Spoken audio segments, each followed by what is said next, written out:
Ya Rasulullah, izinkan aku untuk bunuh dia. Kamu dan keluarga kamu ni jenis manusia yang lambat bayar hutang.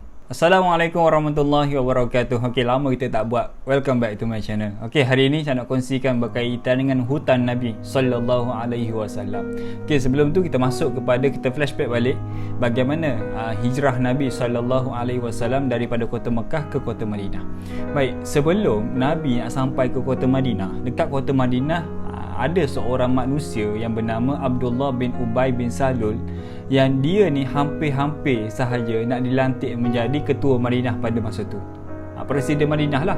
Jadi bila mana Nabi dah sampai dekat kota Madinah, dan kemudian orang Madinah menyambut Nabi dengan kegembiraan, dan mereka melihat perwatakan Nabi, tutur kata Nabi, akhlak Nabi, budaya Nabi, macam mana perwatakan Nabi, maka mereka tertarik dengan perwatakan Nabi. Mereka suka dengan apa yang Nabi bawa. Kemudian daripada situlah mereka bagi cadangan supaya dilantikkan Nabi kita menjadi Perdana Menteri ataupun Ketua Madinah pada masa tu. Jadi bila mana Nabi kita dilantik menjadi Ketua Madinah, lebih kurang 10 tahun Nabi memerintah kota Madinah pada masa tu, macam-macam orang yang tinggal dekat kota Madinah. Ada yang muhajirin, ada ansar, ada orang munafik, ada orang Yahudi dan sebagainya, dan pelbagai bangsa yang hidup dekat kota Madinah. Macam kita dekat Malaysia, ada orang Cina, ada orang Melayu, ada orang India, kan, betul tak? Ada orang Iban dan sebagainya. Pelbagai bangsa yang hidup dekat Malaysia, sama jugalah yang berlaku dekat kota Madinah pada masa tu. Jadi bila mana ada Yahudi, ada Islam dan sebagainya, maka berlakulah muamalah, maka berlakulah jual beli dengan orang Yahudi, berlakulah jual beli dengan orang Nasara dan sebagainya. Maka ketika itu orang Yahudi akan pergi beli dengan orang Islam, ataupun orang Islam pergi beli kedai orang Yahudi dan sebagainya. Yang risau, semua itu sah dalam jual beli. Macam kita lah, kadang-kadang kita pergi beli kedai Cina, kadang-kadang kita pergi beli kedai India dan sebagainya. Maka ketika itu bila mana berlaku muamalah orang Islam dengan orang bukan Islam, kadang-kadang ada Yahudi datang minta hutang dengan orang Islam, dan kadang-kadang orang Islam pergi jumpa Yahudi untuk minta hutang. Jadi sampai satu hari ni, ketika mana Nabi ni duduk bersama dengan para sahabat, dan di antara para sahabat yang bersama Nabi pada masa tu adalah Sayyidina Umar ibn Khattab. Sayyidina Umar ibn Khattab ni sangatlah sahabat yang famous. Saya yakin anda semua kenal. Kalau tak kenal ni tak tahulah, kan? Saya dah buat video berkaitan dengan Sayyidina Umar secara ringkas saja. Siapa nak tengok boleh pergi tengok untuk video yang sebelum ni.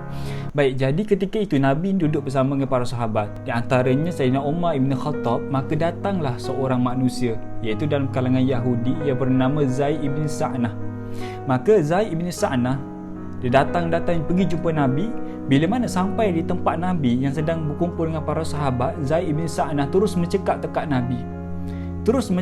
Nabi, sambil menghina Nabi, mencaci Nabi dan menjatuhkan maruah Nabi pada masa tu. Apa kata Zaid ibn Sa'nah? Ya Muhammad, bila kamu nak bayar hutang aku, bayarlah segera hutang aku.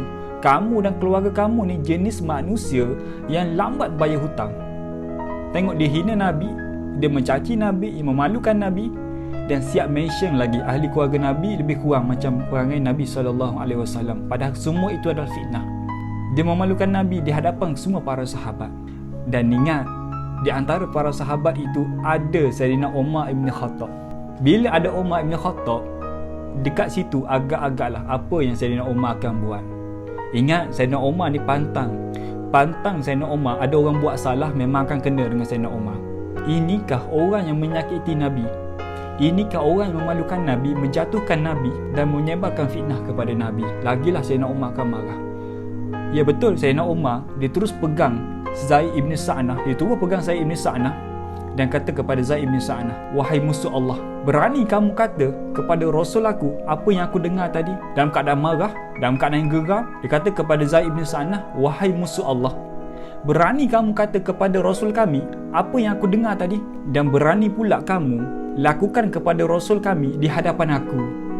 Ya Rasulullah, kata Sayyidina Umar, ya Rasulullah, izinkan aku untuk penggang kepala dia. Ya Rasulullah, izinkan aku untuk bunuh dia. Maka kata Nabi SAW, bila mana Sayyidina Umar dalam keadaan marah, apa reaksi Nabi? Dalam keadaan orang menghina Nabi, apa yang Nabi buat? Nabi kata, wahai Umar, sepatutnya kamu menasihatkan aku supaya bayar hutang orang, dan sepatutnya kamu menasihati Zaid ibn Sa'nah supaya minta hutang dengan baik. Sayyidina Umar pula kena marah dengan Nabi SAW. Maka disebabkan itulah Nabi kata, wahai Umar, disebabkan kamu takutkan dia, Ugut-ugut dia, maka pergi ke rumah aku, ambil duit aku dekat rumah, maka bayar kepada Zaid bin Sa'nah. Bayar kepada Zaid bin Sa'nah. Dan tambahkan lagi 20. Ada pendapat mengatakan 20 kantang kurma lagi bayar kepada Zaid bin Sa'nah. Dan kesemua itu adalah duit daripada Nabi SAW. Maka Sayyidina Umar pun pergi bersama Zaid bin Sa'nah, pergi ke rumah Nabi. Dalam perjalanan di antara Sayyidina Umar dan Zaid bin Sa'nah, Zaid bin Sa'nah tanya kepada Sayyidina Umar, "Wahai Umar, adakah kamu tak mengenali siapa aku? Adakah kamu tak kenal aku ni siapa, wahai Umar?" Maka kata Sayyidina Umar, "Aku tak kenal, siapa kamu?" Maka kata Zaid bin Sa'nah, "Aku adalah Zaid bin Sa'nah."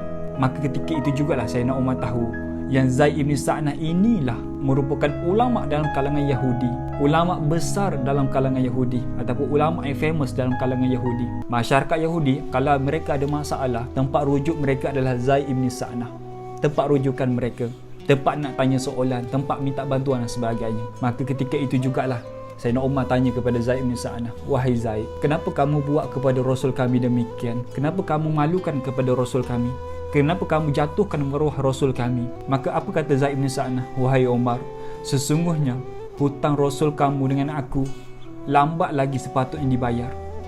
Lambat lagi kena bayar, tapi sengaja aku datang awal, sengaja aku memalukan Nabi kamu, sengaja aku marah kepada Nabi kamu kerana aku nak melihat dua ciri-ciri yang tak pernah lagi aku melihat kepada Rasul akhir zaman. Kerana aku belajar dalam kitab aku, ciri-ciri Rasul akhir zaman, kesemua dah aku dapati, cuma dua lagi belum aku dapati, cuma dua lagi belum aku nampak.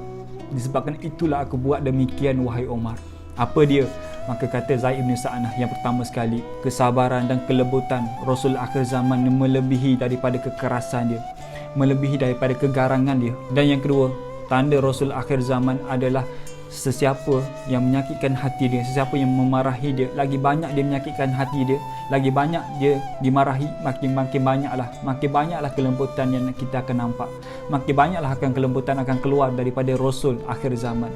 Maka dua ini aku dah nampak dengan mata kepala aku, wahai Umar. Maka mulai hari ini, wahai Umar, aku melafazkan kalimah syahadah, asyhadu an la ilaha illallah wa asyhadu anna Muhammadar Rasulullah. Maka Islamlah Zaid bin Sa'nah, Islamlah Zaid bin Sa'nah. Maka ketika itu jugalah Sayyidina Umar dan Zaid bin Sa'nah ataupun Sayyidina Zaid bin Sa'nah pergi jumpa Nabi, yang mana Nabi masih lagi berada di tempat yang sama. Umar melihat Nabi tersenyum.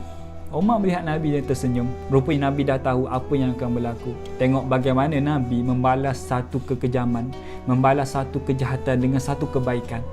Nabi membalas satu kekerasan dengan satu kelembutan, sehingga dapat mengislamkan Sayyidina Zaid bin Sa'nah. Kita boleh contohi bagaimana akhlak Nabi. Kita boleh tengok bagaimana kelembutan yang Nabi sampaikan dakwah dia. Jadi itu kisah di antara kisah bagaimana kita boleh tengok bagaimana akhlak Nabi sallallahu alaihi wasallam. Jadi itu saja untuk video kita kali ini, kisah Zaid bin Sa'nah memeluk Islam dan bagaimana Nabi melayan orang yang menyakitkan hati Nabi sallallahu alaihi wasallam. Jadi itu sahaja daripada saya. Saya ucapkan terima kasih yang tengok daripada awal video sampai hujung video. Kalau anda semua ada cadangan, tajuk apa-apa, boleh tulis kat ruang komen bawah. Assalamualaikum warahmatullahi wabarakatuh. Jumpa lagi. Okay, satu lagi sebelum saya habiskan video kita kepada kali ini, iaitu saya nak kongsikan kepada anda, iaitu satu produk itu daripada saya sendiri. Saya sendiri yang buat produk ni, saya sendiri yang pergi beli bahan, saya sendiri yang baking. Okey, produk ni daripada saya dan saya belajar formula resepi macam mana nak hasilkan satu cookies yang sangat sedap. Okey, saya ada produk yang bernama The Snack Cookies, yang mana The Snack Cookies ni adalah daripada saya sendiri, yang saya sendiri pergi belajar macam mana nak buat cookies yang sedap. Okey, just nak share kepada anda, saya ada dua flavor. Saya ada dua preser, iaitu yang dekat tangan saya adalah preser V Cookies. Kalau V Cookies adalah daripada vanilla butter, anda boleh tengok gambar yang lebih jelas. Okey, V Cookies daripada vanilla butter, dan satu lagi adalah Cha Cookies pun sama, anda boleh tengok gambar yang lebih jelas. Okey, ini adalah dua preser yang kita sengaja buat kepada siapa-siapa yang peminat coklat, maka dia akan minat Cha Cookies. Tapi kalau anda jenis yang minat kepada vanilla, anda mesti minat kepada V Cookies, iaitu vanilla butter. Okey, kenapa saya kongsikan kepada anda untuk video kali ini, iaitu kita ada special promosi yang mana saya nak bagi satu botol percuma kepada anda. Macam mana tu? Iaitu anda beli 3 botol dengan kami, anda order 3 botol, maka saya akan bagi satu botol percuma kepada anda. Satu botol percuma tanpa saya kurangkan sedikit pun value saya tak kurangkan sedikit. Dan dalam ni pun saya memang bagi penuh kepada anda. Okey, memang kita tak kurangkan walaupun sedikit. Memang sengaja kita nak bagi manfaat ni kepada anda supaya anda boleh makan lebih. anda boleh menikmati The Snack Cookies dengan lebih banyak. Okey, disebabkan kita tengok banyak feedback daripada customer kami, bila mana sampai The Snack Cookies, sampaikan mereka ni berebut-rebut nak makan. Berebut-rebut nak makan disebabkan saking sedapnya The Snack Cookies. Ada tu di antara customer kami yang bila order 3 botol dia orang kata tak cukup, bila order 5 botol dia orang kata tak cukup. Jadi disebabkan itulah, dengan atas sokongan anda, disebabkan kita berterima kasih kepada anda semua yang sokong kami, yang support kami nak bagi kepada anda satu free botol The Snack Cookies bila anda order dengan kami. Macam mana nak order? Just order je, nombor dekat bawah ni, tekan je nombor WhatsApp dekat bawah, nanti akan ada tim kita yang reply. Okay, insyaAllah itu di antara value manfaat yang saya boleh kongsikan dengan anda. InsyaAllah kalau boleh tengok dekat feedback kami, banyaklah customer kami yang dah makan, banyaklah customer kami yang puji kesedapan The Snack Cookies. Sedap macam mana, anda kena try. Anda kena try dulu, barulah anda tahu macam mana sedapnya The Snack Cookies. Assalamualaikum warahmatullahi wabarakatuh. Jumpa lagi.